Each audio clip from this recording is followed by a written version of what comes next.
여러분 보이스카우트 아시지요? 지금은 가물가물하지만 이 스카우트의 경례가 참 인상적입니다. 손가락 세 개를 오므려서 오른 눈썹에 갖다 대고 뭐라고 인사를 하냐면 준비라고 합니다. 상황에 적절히 대처할 수 있도록 하는 준비, be prepared를 말하죠. 이 준비는 우리 성경에서도 강조가 많이 됩니다. 준비된 다섯 처녀와 그렇지 못한 다섯 처녀의 비유라든지 밤중에 찾아오는 주인을 맞이하는 하인의 비유처럼 지상 생애 동안에서의 신자의 삶은 준비라는 말로 잘 요약이 됩니다. 오늘 에스더서는 왕후의 수업을 받으며 이제 왕을 맞이할 때까지의 준비 과정을 우리에게 소개하고 있습니다. 이 페르시아의 고대 관습은 뜻밖에도 신부된 우리 자신, 교회의 준비와 단장에 대해 많은 것을 가르쳐주고 있습니다. 한 세 가지 정도 함께 묵상하면 좋겠는데요. 먼저 우리를 신부로 발탁하시는 하나님의 준비입니다. 어제 본문인데요. 자기 부인을 강제 폐위시킨 왕은 자신의 어리석은 분노가 가라앉자 현실을 마주하게 됩니다. 그것은 바로 깊은 외로움이 그 하나이고요.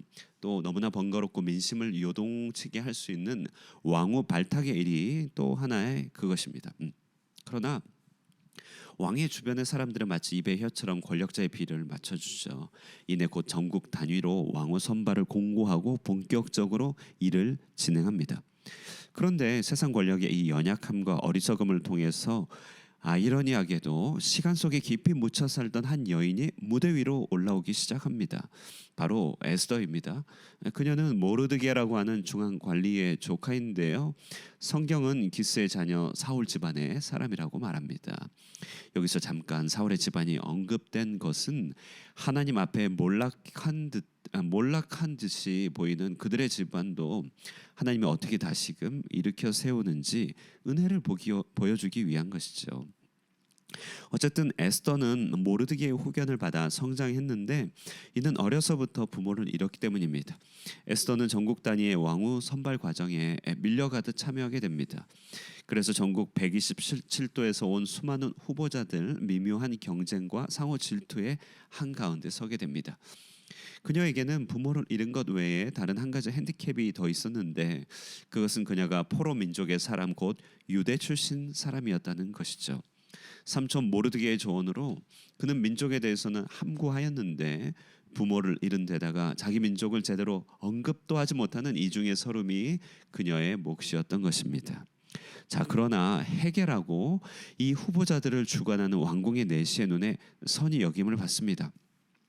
헤게는 누구보다도 임금의 생각을 아는 자이기 때문에 에스더의 미래를 좌우할 만남의 축복으로 드러나게 되죠. 우리는 이 짧은 이야기를 통해서 하나님의 오묘한 역사를 보게 됩니다. 에스더를 둘러싼 환경을 잘 보십시오. 거기에는 왕을 폐위시킨 정책의 실패가 있습니다. 그리고 왕의 인간적인 곤고와 허기가 있습니다. 또한 억압적인 포로 생활과 부모를 여인 깊은 슬픔이 그녀를 두르고 있었습니다. 그러나 무엇을 말하겠습니까? 여러 모든 이런 뒤죽박죽의 일들도 모두 하나님의 통치의 재료가 되더라는 것이죠. 짝이 딱 맞아 떨어지는 구원사의 단편이 되고 만다는 것입니다. 이 모든 일들을 통하여 에스더는 왕으로 나아가는 발걸음을 시작하게 되는 것이죠. 바로 이 같은 뒤죽박죽의 현실 이야기가 정확하게 우리에게도 우리를 주의 신부로 준비시키는 하나님의 재료가 된다고 하는 사실입니다. 우리는 통치자의 어리석음, 인생의 상실을 너무나 괴로워합니다. 그렇죠. 나를 중심으로 선악과를 세우고 보면 세상은 복잡하고 괴로운 일들로 넘쳐납니다.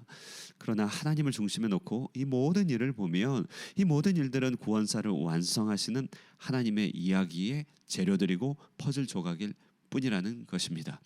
하나님의 관심은 보다 더 높은 차원에 계십니다. 그 일이 무엇이든 주님은 당신의 택자들을 주님이 다시 오실 날 그에 걸맞는 신부요 왕으로 발탁하고 세워가시는 일인 것이죠. 여러분, 지금 내 머리를 아프게 하고 도저히 주워 담지 못할 것 같은 괴로운 인생사가 결국 나를 그리스도의 왕으로 이끌기 위한 재료일 뿐이라고 한다면 현실을 바라보는 내 태도가 많이 달라지지 않겠습니까? 로마서 8장 28절의 말씀이 진리입니다. 우리가 알거니와 하나님을 사랑하는 자 곧 그의 뜻대로 부르심을 입은 자들에게는 모든 것이 합력하여 선을 이루느니라. 이 말은 거짓이 아닌 것입니다. 모든 것을 합력하여 우리의 신부됨을 이뤄 가시는 하나님의 준비, 그 준비하심에 오늘 하루를 온전히 내어 맡기실 수 있기를 바랍니다. 두 번째는 바로 우리 편에서의 준비입니다. 이것은 바로 신부의 단장 왕후의 준비 과정입니다. 지역의 한 여인을 전국 127도의 왕후로 준비시키는 페르시아의 규례는 무척 흥미롭습니다. 6개월간은 모략 기름을 쓰고 다른 6개월은 향품을 써서 몸을 씻으며 향기로 피부를 재우는 것이죠. 이때 다른 많은 여인들과 달리 에스더는 궁녀를 주관하는 내시 헤게가 정한 것 외에 다른 것을 구하지 않는다고 말합니다. 당시 많은 여인들이 번외의 활동을 통해 자신을 얼마나 치장해 갔을지 안 봐도 비디오입니다. 그러나 황실에서 정해준 것으로 자신을 담백하게 단장해 가는 에스더의 모습 속에서 우리는 담담한 말씀의 순종과 일용할 만나로 만족하는 신실한 백성의 성품을 엿볼 수 있게 됩니다. 자, 이때 왕으로 준비시키는 이 과정, 여러분 참으로 127도와는 비교도 안 되는 만국의 왕이신 그리스도 앞에 신부로 준비되어가는 우리 교회들의 단장에 대하여 놀라운 비유를 제공해 줍니다. 하나는 모략입니다. 모략은 몹시 쓰다는 말뜻을 가지고 있는데요. 피부의 염증 반응을 잠재우고 어혈을 없애고 부기를 가라앉히는 정화의 약물이라고 합니다. 6개월간의 모략으로 자신을 다스린다는 것은 바로 하나님의 영광에 이르기에는 내 자신이 얼마나 비참한 죄인인지를 깨달아가는 회개의 모략으로 비유될 수 있겠죠. 우리는 이 회개의 모략으로 영혼의 부종을 가라앉힙니다. 심령을 정결케 하는 것이죠. 크고 작은 우리의 허물들을 정직하게 고백할 때 우리는 하나님의 내밀한 처 속으로 금방 들어갈 수 있습니다. 회개는 하나님의 마음의 문을 여는 열쇠고 더불어 우리의 마음의 문도 열리는 열쇠입니다. 회개하다 보면 우리 자신의 진실을 바라볼 뿐 아니라 우리 주변, 우리 상황들을 온전히 바라볼 수 있는 시각을 갖게 됩니다. 회개의 시간, 회개의 모략, 우리 인생의 절반은 이런 준비로 보내야 된다는 것이죠. 그러나 향품의 6개월이 있습니다. 이는 그 향기로 몸을 배게 하는 준비인데요. 이를 통해 우리가 비유컨대 우리는 죄악 가운데서도 나를 건져주시고 거룩하게 하시고 이끌어 가시는 은혜에 대한 감사를 우리는 생각해 볼 수 있습니다. 우리는 그런 감사의 향품으로 심령을 물들여 가는 것이죠. 쉬지 않는 우리의 감사는 우리 영혼 곳곳을 빠짐없는 향기로 채우게 될 것입니다. 우리는 다른 은혜를 구하지 않을 것이죠.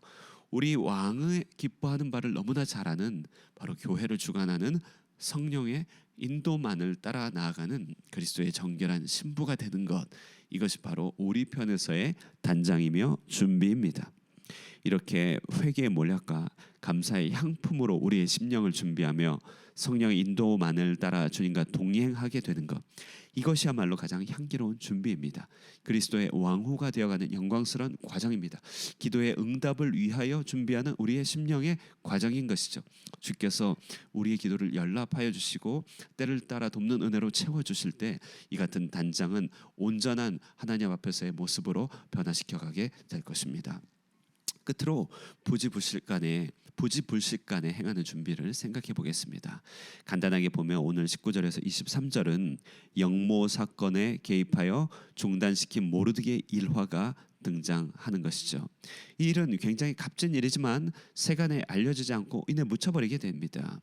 여러분, 우리의 선행도 그렇습니다. 주를 위하여 누군가를 위하여 나서는 수고들이 인정받지 못할 때가 있고 도래는 오해도 받습니다. 아무런 보상도 인정도 따르지 않는 순종과 선행들, 본문도 그냥 일이 그렇게 되었다고 마무리되고 그냥 이야기는 다른 곳으로 흘려갑니다. 그러나 이 일은 나중에 하나님이 일하실 때 결정적인 재료가 됩니다. 원천이 됩니다. 여러분, 마태복음 25장에 보면요, 나중 천국의 때에 세상은 두 부류의 놀라는 사람들로 줄을 서게 된다는 것을 보게 되죠. 한 부류는 내가 언제 그런 선행을 했냐며 뜻밖의 인정과 상급에 놀라는 사람입니다. 그러나 다른 부류는 내가 언제 그런 악행을 저질렀냐며 예상치 못한 책망의 심판에 놀라는 사람입니다. 여러분, 우리는 이런 뜻밖의 칭찬과 상급을 위한 몫을 좀 남겨둬야 하는 것이죠. 내가 하는 모든 일들이 다 사람들에게 알려지고 그 결과를 바로 보게 된다면 남겨진 나중 칭찬이 없는 것 아니겠습니까? 나의 왼손이 하는 일을 오른손도 모르게 하라. 아무도 모르게 사람들을 섬겨라. 이런 선행이 스스로 기억하지도 못할 정도의 일상이 되게 하라. 이것이 바로 주를 만나기까지 우리가 준비해야 할 준비들이라는 것입니다. 진흙구덩이 같은 세상 속에서도 우리를 그리스도의 신보로 발탁하시는 하나님의 준비하심을 오늘 기억할 수 있기를 바랍니다.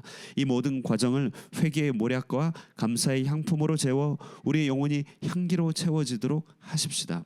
나도 미처 기억하지 못할 순종과 선행으로 장래에 얻게 될 칭찬과 상급을 많이 마련하는 우리가 되십시다. 이 같은 준비로 하루를 채워가는 복된 나날들 되시기를 주님의 이름으로 축원합니다.